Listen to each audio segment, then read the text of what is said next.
time that... is a very bad political party. It's a party that doesn't have the country at heart.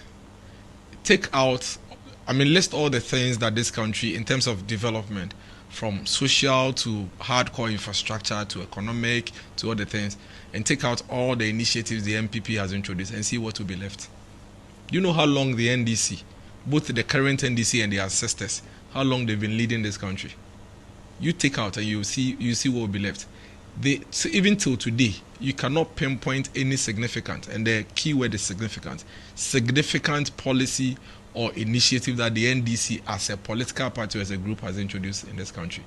Are you aware that in this country, with the industrial gap that we have, the hole that we have to fill before we can get our industrialization, getting somewhere, is as a result of the NDC?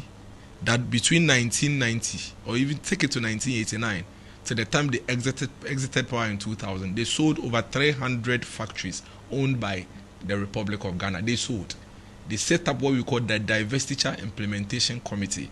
And what that committee simply did was that they sold our corned beef factory, they sold our mirror factory, they sold our car tire factory, they sold our matches factory, they sold our aluminium factory, they sold everything and sold it to themselves. Some of them they converted into churches. They sold our nail factories. We had 300 factories as a country. They sold all. How can I possibly be part of such a political party? No way. How can I join such a political party?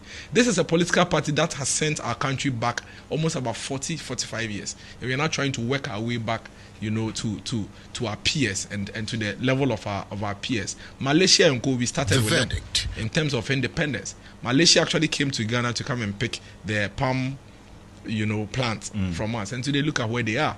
And we are where we are, and I continue to blame and there's no doubt about that.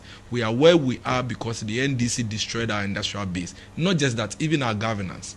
And today sometimes they make it look like they've done us a favor by bringing us back to democratic dispensation. How did we get here in the first place? Your founder is the one who took guns and removed democratically elected, leaders. Let me tell you, and sometimes people forget. There used to be a time in this country that the NDC had a policy they call search and destroy.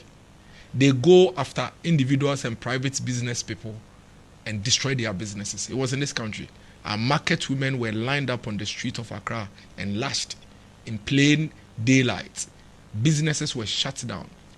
People were kidnapped from their homes and shot in their head. The NDC and their ancestors. You understand? So I cannot possibly be part of such a political party. I'm convinced that the New Patriotic Party is the party for the people, is the party for humanity.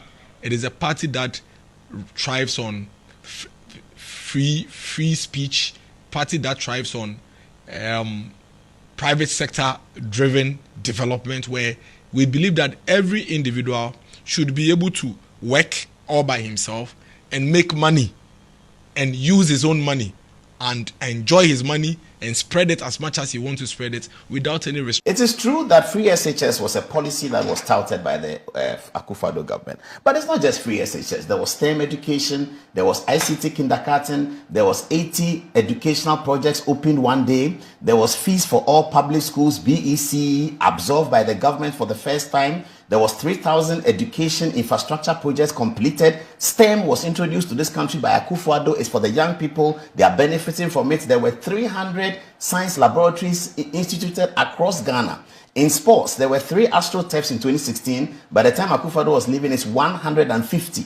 There were 300 ambulances nationwide put across. There was free TVET, which was novel, never happened. There were several model STEM schools built, Abomosu STEM School, Penkasu STEM School, Dabiasu STEM School. STEM. Ghana leads in STEM because of Akufo-Addo's vision. There was Agenda 111, which was supposed to have 111 hospitals. It ended up having less than 10% of it, but it was a project started. There was upgrading of police and security services. There were 3 helicopters to the police. Today we are hearing that they were bought old, etc., etc. There were restoration of trainee fee allowances, which President Mahama is continuing. There was free dialysis, sickle cell and childhood, which President Mahama is continuing under Mahama Care. There was 1 district, 1 factory. These are the things that have to be done, that every government can say these are the things that we have done to move forward. But importantly, so that we don't take advantage of each other in a way that another one can take advantage 8 years' time. Because it will happen.